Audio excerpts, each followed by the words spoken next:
हो गया भाई?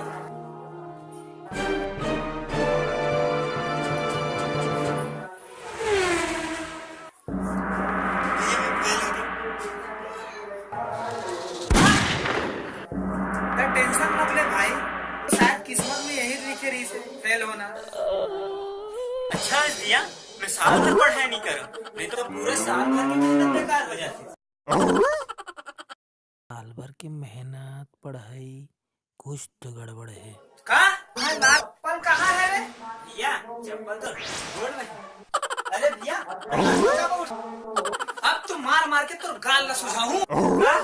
भागो रे, आज तो नहीं बच रहा।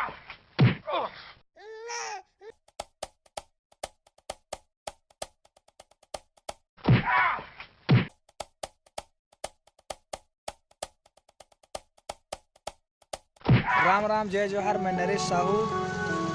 मैं सिद्धार्थ। हमार जो वीडियो है तेनो आप मतलब पसंद आई, सो ही लाइक कमेंट शेयर जरूर करा।